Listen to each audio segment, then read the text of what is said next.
Me parecía muy interesante ver un poquito, yo sé que está todo el mundo, o no sé, qué sé yo, algunos interesados por ver qué es lo que sucede, quién dijo qué, el audio de quién, somos chusma de última los argentinos y el ser humano. Pero vamos a ver qué es lo que nos pasa realmente con lo que vivimos cotidianamente. ¿Qué es cada vez que te encontrás con alguien, cada vez que estás en una reunión, el tema ansiedad no surge en la mesa? No sucede que alguien te comenta, che, estoy re no sucede que te hablan de niños con ansiedad. Bueno, no sucede que hablan adolescentes con depresión. Bueno, quiero contarte que la universidad, el Observatorio de la Deuda Social Argentina, quiero ser prudente con los números y contarte realmente parte del informe que hizo la Universidad Católica Argentina, el observatorio. Ahora vamos a hablar con una de las referentes que fue parte del informe. Pero bueno, midió el malestar psicológico, o sea, qué es lo que nos pasa.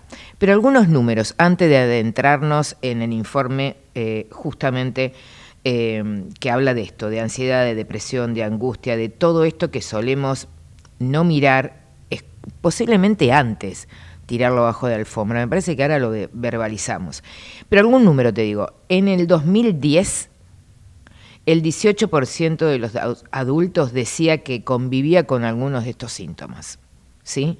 Y medio como con vergüencita te decía, sí, estoy haciendo terapia, ¿viste? En el 2024 se fue al 28% de los adultos. O sea, 4 de cada 10 argentinos.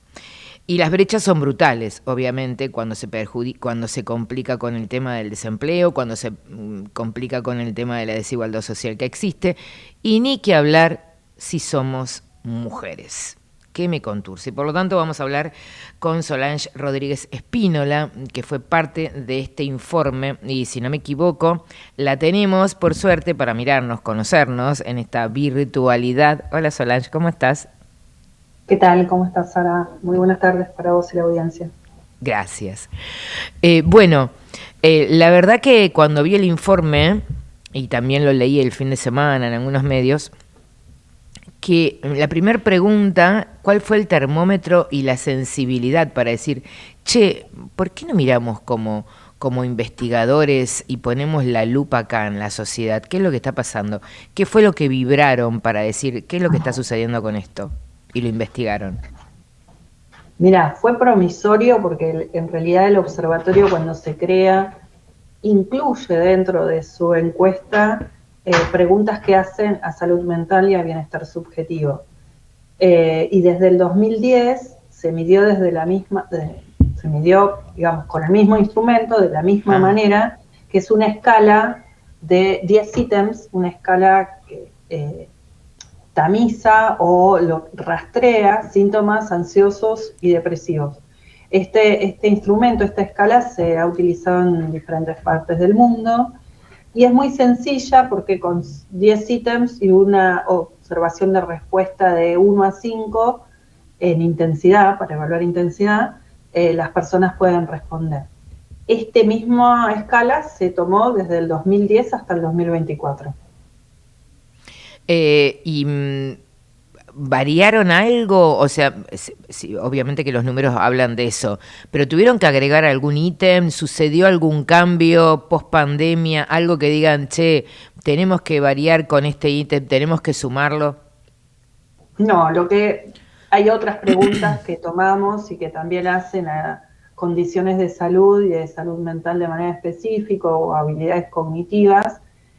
Eh, y en este caso no tuvimos que variar. Sí, lo que observamos, que me parece también muy criterioso el último informe, porque observamos que la gente respondía con mayor sintomatología, con mayores características de alta sintomatología. Es decir, la intensidad de respuestas frente a cada uno de estos ítems eran más altos. Y sobre todo en un grupo especial que los evaluamos a las mismas personas durante 3 años. Ah, mirá vos. Esos, claro, y eso fue también un hallazgo de este informe y lo llamativo que en realidad remite a que no estamos mejor, indudablemente vamos a peor. ¿Ese grupo era heterogéneo, pertenecía a una determinada edad, mayor cantidad de mujeres que de hombres? Contame, si se puede saber. El grupo selecto, digamos, los que evaluamos durante Sí. 3 años, a las mismas personas durante 3 años, es un grupo heterogéneo que tiene representatividad, digamos, de hombres, mujeres, de distintos estratos socioeconómicos, con distintos perfiles sociolaborales también. De alguna manera, esta mirada, digamos, de lo que es el detalle de a las mismas personas es lo que también nos ayuda a identificar causas o factores que expliquen esta situación, ¿no? Uh-huh. A diferencia de lo que pasa año a año, que de alguna manera vamos teniendo esa fotografía, en lo que es la situación específica en las mismas personas en 3 años fue súper interesante de evaluar, ¿no? Uh-huh. Que no hay estudios propiamente casi de este estilo acá en Argentina. Uh-huh. Hay un detalle que me llamó la atención, que obviamente atraviesa también la agenda de la coyuntura que estamos viviendo, que tiene que ver con el adulto, ¿no? El adulto entre 60 y 74 años. No sé si en algún momento vamos a dejar de decir adulto mayor, porque me entra en una contradicción, porque por un lado somos jóvenes porque se va a extender la vida y por el otro lado somos el adulto mayor, pero bueno, no importa. Esto es una mirada mía, no tiene nada que ver con el informe. Dice que... Si querés otro día hablamos de eso porque es un gran tema también, ¿no? El tema del sí. abuelismo, el edadismo, o sea, todo lo que tiene que ver con la cuestión de... Bueno, si me das un ratito te lo pregunto al final, porque la verdad que me hincha mucho, me incomoda bastante esa dualidad. Por un lado te exigen que seas una espléndida o un espléndido a los 60, tenés que seguir laburando, estudiar inteligencia artificial, y por el otro lado, para algunas cosas sos un jubilado. El grupo más afectado, justamente, estamos hablando de esta edad, entre 60 y 74 años. Como investigadora, este grupo, dos preguntas en una. ¿Este grupo estaba en este grupo selecto? ¿Esta edad estaba en este grupo selecto? Sí. Bien. Y decime si puede ser un detalle cuanti y quali. Es decir, lo cuantitativo ya me lo marcás, pero lo cualitativo, vos como investigadora, ¿qué podés sumarle ahora en esta nota? Sí, en este caso también es interesante, que lo hemos visto en otras investigaciones, como en personas mayores también está esta cuestión de situación de mantenerse activos desde lo laboral. Claro. Y en realidad mantenerse activos desde lo laboral no necesariamente son personas que tienen dificultades en lo económico, sino que también tiene que ver con esto de identidad profesional, vocacional, de sentirse que todavía pueden seguir ofreciendo y participando con otros, o sea, estar en contacto con otros. Sin embargo, lo que sí observamos que en personas mayores el malestar psicológico está sobre todo contextuado frente a algunas situaciones de alta vulnerabilidad, como por ejemplo vivir solos o estar viviendo en hogares intergeneracionales, por ejemplo, personas que tienen hogares que hacen estrategias económicas para subsistir, viviendo hijos, nietos, todos, y donde los adultos mayores son los que, o las personas de más de 60, son los que están teniendo también mayores déficits en lo que es el bienestar. Un adulto deja de comer para darle a otro menor. Un adulto posterga sus necesidades en función de otro habitualmente, sobre todo niños. Y bueno, condiciones que hacen también a lo contextual, indudablemente también marcan, si bien no ha sido el determinante que observamos como factor que nos diga es por esto, sino la multiplicidad de estresores que estamos teniendo los argentinos que vivimos en centros urbanos, y sobre todo en estas condiciones de mayor vulnerabilidad económica, laboral, educativa. Las personas que han alcanzado un nivel educativo mayor tienen perfiles de malestar psicológico mucho menores y sobre todo en adultos mayores.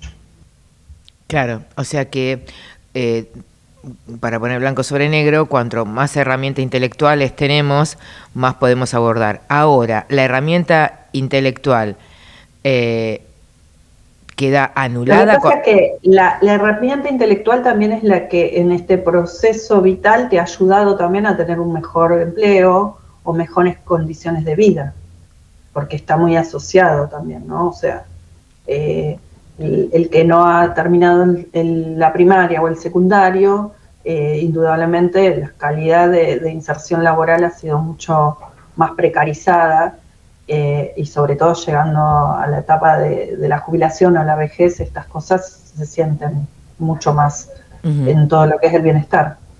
Y después otro punto que tiene que ver con mujer, tú puedes, ¿no? Esto lo digo yo, no lo dice el estudio.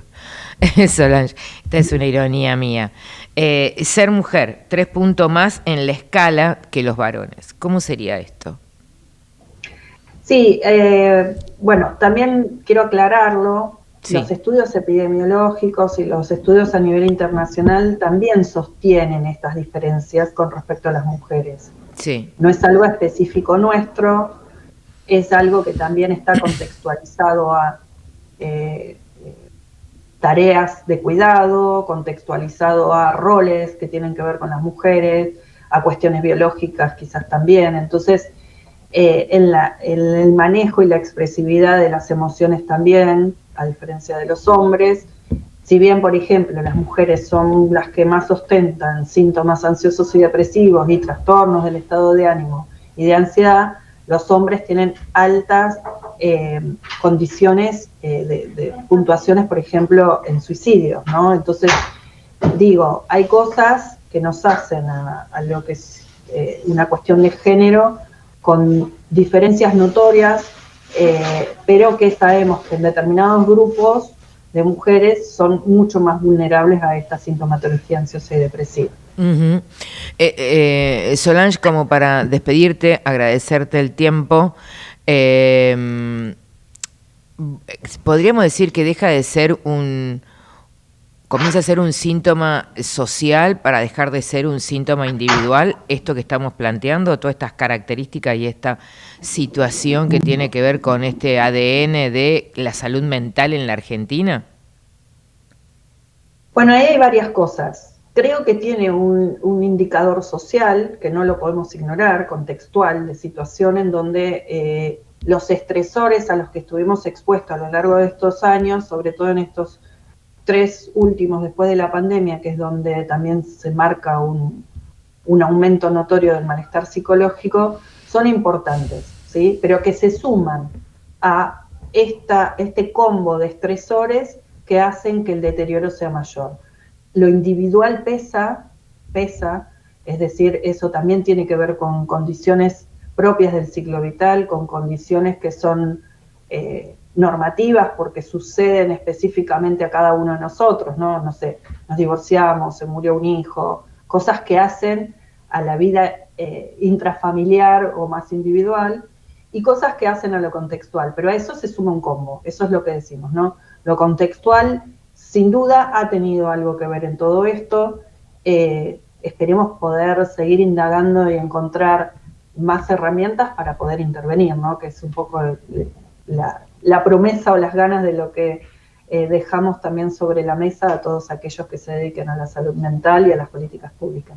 Sí, que es muy difícil, ¿no? Hoy, tener un acompañamiento de hacer terapia, hoy es difícil. No es difícil hacerlo. Económicamente es poco accesible. Sí, Primero, el acceso a la salud mental, otro gran tema. Sí. Es otro gran tema, porque es una mentira que podés tenés un turno, vas y haces terapia. Eso es mentira. No, igual nuestros datos, no tenemos actuales, pero nuestros datos informaban que solo un 10% de las personas que tenían alta sintomatología ansiosa y depresiva iban a tratamiento. Claro. Solo un 10%.